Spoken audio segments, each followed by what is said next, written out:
राधे राधे, हरे कृष्णा। कैसे हो आप सभी लोग? आशा करती हूँ आप सभी परम मंगल में होगे, स्वस्थ होगे, अच्छे होगे। ये मेरी वीडियो विशेषकर गर्भवती महिलाओं के लिए है कि ग्रहण काल में अपने गर्भ की रक्षा आपको किस प्रकार करनी है।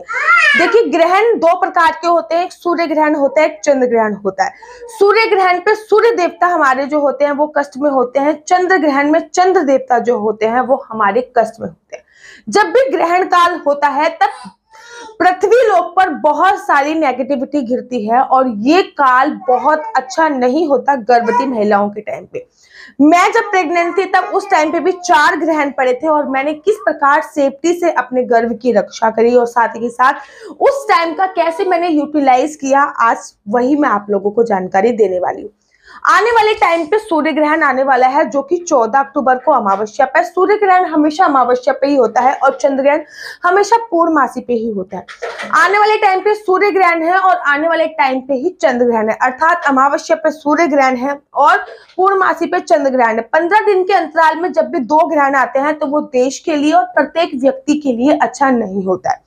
सूर्य ग्रहण जो है वो भारत में नहीं दिखाई देगा, ना तो प्रत्यक्ष रूप से ना अप्रत्यक्ष रूप से, अर्थात ना तो उसका अंश दिखाई देगा ना संपूर्णतः वो दिखाई देगा। लेकिन मैं हमेशा कहती हूं कि हमारे पड़ोस में किसी की डेथ हो रखी हो और हमारे पड़ोस में अगर कोई मरा हुआ हो तो दुख थोड़ा हमें भी होता है, अर्थात थोड़ी सी नेगेटिविटी हमारे घर पे बह जाती है। वहां पे रोना धोना देख के, लाश वगैरह देख के तो हमारे घर पे भी नकारात्मक ऊर्जा का समावेश हो जाता है। ठीक इसी प्रकार से हमारे पड़ोस के देश जैसे कि ऑस्ट्रेलिया में, कनाडा में, ब्रिटिश में ग्रहण पड़ रहा है तो उसकी नकारात्मक ऊर्जा हमारे भारत पर भी आएगी, क्योंकि पूरे विश्व का चांद एक है, पूरे विश्व का सूर्य एक है। ऐसे में आपको कैसे करनी है अपने गर्भ की रक्षा।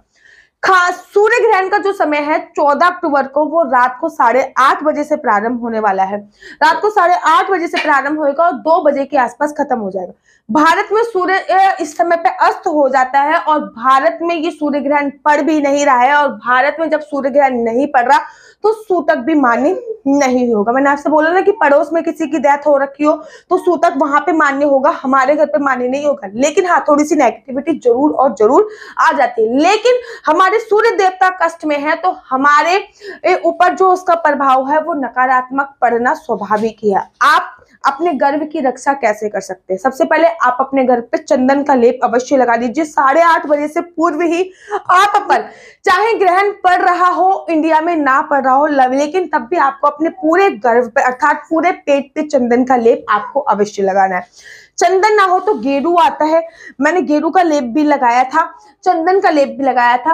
और इसका लेप अगर आप लगा रहे हो और बहुत पावरफुल लेप बनाना चाहते हो तो थोड़ा सा चंदन लीजिए, थोड़ा सा गेरू लीजिए और तुलसी के पत्तों को पीस कर उसका पानी से वो मिक्स कर लीजिए और अपने गर्भ पे लगा लीजिए। किसी बाल विवाह का नहीं हो सकता आपके गर्भ का, या फिर तुलसी के पत्तों का लेप लगा सकते हो आप अपने गर्भ पर। इस बात का आपको विशेष और विशेष तौर पर ध्यान देने की आवश्यकता है। साथ ही के साथ साथ आपको इस बात का भी ध्यान रखना है कि जब भी ग्रहण पड़े तब आपको सोना नहीं होता, आपको ज्यादा से ज्यादा मंत्रों का जाप करना होता है। देखिए, मंत्रों का क्या प्रभाव होता है। जब भी ग्रहण पड़ता है तो जब हम मंत्र बोलते हैं, फॉर एग्जाम्पल मैंने मंत्र बोला ओम नमो भगवते वासुदेवाय, तो हमारे चारों तरफ एक लेयर बन जाती है, एक मंत्रों की लेयर बन जाती है। तो सूर्य ग्रहण या चंद्र ग्रहण से जो भी नेगेटिविटी आ रही होती है वो नेगेटिविटी हमारे ऊपर नहीं आती है, क्योंकि हमारे चारों तरफ हमारा जो आभामंडल है उस पर एक मंत्रों की लेयर बन गई है। इसलिए हमेशा ग्रहण के समय आपको मंत्र जाप अवश्य करना चाहिए।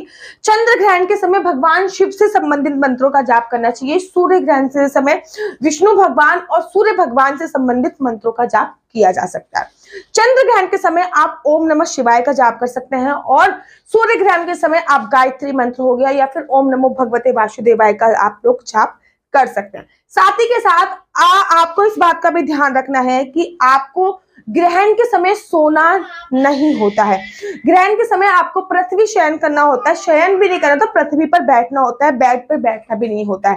साथ ही के साथ आपको एक नारियल अपने पास रख लेना होता है और उस अपनी दृष्टि उस नारियल पर रखनी होती है और मंत्रों का जितना ज्यादा हो सके उतना ज्यादा जाप आप कर सकते हो। अगर सूर्य ग्रहण भारत में उस जगह पे विद्यमान है, यहाँ पे आप विद्यमान हो, वहां पे दिख रहा है, तो आपको ये करने की आवश्यकता है कि आप उस समय पे कुछ भी खाएंगे पिएंगे नहीं। अगर नहीं दिखाई दे रहा तो आप उस समय पे कुछ खा पी सकते हैं।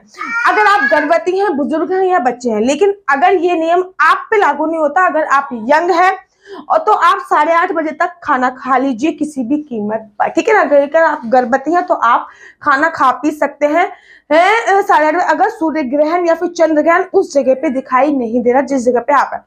अपने घर के चारों कोनों में गर्भवती महिलाओं को और अपने घर के चारों कोनों में थोड़ा थोड़ा नींबू काट के रख लेना है। आप जिस बिस्तर पे बैठोगे या फिर जहां पे भी आप लोग बैठोगे, जमीन पे बैठोगे या फिर बिस्तर पे बैठोगे, वहां पे भी चारों कोनों पे आपको नींबू काट के जरूर रख लेते हैं। नींबू क्या करता है, जब आसमान से नेगेटिव किरणें गिर रही होती है तो नींबू वो अपनी तरफ अब्सॉर्ब कर लेता है। तो नींबू आपको काटकर अपने पास एक लेयर बना लेनी है नींबू की। चारों तरफ अपने नींबू जरूर और जरूर रखिए। नींबू के घेरे के बीच में या फिर आप बैठ जाइए। ये बहुत बहुत ज्यादा सर्वोत्तम है। जब ग्रहण खत्म हो जाए तो आपको अपने सारे वस्त्र उतार कर जो वस्त्र पहन रखे हैं नींबू वाले पानी से ही आपको स्नान करना है। इस बात का ध्यान रखना। नींबू वाले पानी में नमक भी मिला सकते हैं, लेकिन नींबू जो है वो नेगेटिविटी दूर करने के लिए बहुत अच्छा है। नींबू जो है वो नकारात्मक ऊर्जा को बहुत अच्छी तरीके से दूर कर देता है। हमारा ओरा बहुत जल्दी क्लीन कर देता है। ग्रहण खत्म होने का आपने जो वस्त्र पहन रखे हैं उन वस्त्रों को उतार के भी नींबू वाले पानी से आपको धोना होता है। ग्रहण के बाद अपने घर के मुख्य द्वार पे स्वास्तिक अवश्य बनाना हो। इसी के साथ आपको इस बात का भी ध्यान रखना है कि ग्रहण के समय घर के मुख्य द्वार पे आपको ग्रहण के बाद घर के मुख्य द्वार पे स्वास्तिक बनाना है। सूर्य ग्रहण में आपको लाल चीजें दान करनी होती है, जिसकी लाल मसूर की दाल हो गई, ठीक है ना। गर्भवती महिलाएं ये चीजें दान करें अपने गर्भ पर हाथ रखते हुए, ठीक है ना। सूर्य ग्रहण के समय आपको सूर्य ग्रहण के बाद ये चीजें लाल चीजें दान करनी होती हैं, जैसे कि लाल मसूर की दाल हो गई, गुड़ हो गया, हाँ ये चीजें। चंद्र ग्रहण के समय आपको सफेद चीजें दान करनी है, जैसे कि दूध हो गया, चावल हो गया, चावल से बने कोई भी प्रोडक्ट आप दान कर सकते हैं। सूर्य ग्रहण और चंद्र ग्रहण भारत में दिखाई दे या ना दे, लेकिन इसका प्रत्यक्ष और अप्रत्यक्ष रूप से आपके जीवन पर प्रभाव जरूर पड़ता है। इसमें केवल सावधान होने की आवश्यकता है, भय रखने की कोई आवश्यकता नहीं। हाई ग्रहण है, हाई ग्रहण ऐसा नहीं करना। ग्रहण के बहुत पॉजिटिव परिणाम भी आते हैं। आपको पता है वृंदावन के जो संत होते हैं वो ग्रहण काल में समुद्र में कह रही हूँ, ग्रहण काल में यमुना जी में चले जाते हैं और मंत्र जाप करते हैं, क्योंकि ग्रहण काल में जो भी मंत्र आप बोलते हो वो मंत्र सिद्ध हो जाता है। इसलिए कुछ ना कर सको तो ग्रहण के बाद एक हनुमान चालीसा अपने घर पे जरूर और जरूर आपको चलानी है। और ग्रहण के समय अपने गर्भ की रक्षा के लिए अपना सीधा हाथ आपको अपने गर्भ पर रखना है और मंत्रों का उच्चारण करना है, जैसे कि अपने गर्भ पे अपने पेट पर हाथ रखते हुए ओम नमो भगवते वासुदेवाय, ओम नमो भगवते वासुदेवाय का जाप करना है, जिससे आपका बच्चा दीर्घ आयु होगा और आपका बच्चा अंदर से भी स्ट्रांग बनेगा। आशा करती हूँ आपको मेरी वीडियो अच्छी लगती होगी। अगर आपको मेरी वीडियो अच्छी लगती है तो आप अपना यूट्यूब चैनल हरि बोल को लाइक शेयर सब्सक्राइब करना बिल्कुल भी मत भूलिए। तब तक के लिए मुझे दीजिए इजाजत। राधे राधे, हरे कृष्णा, हरि बोल।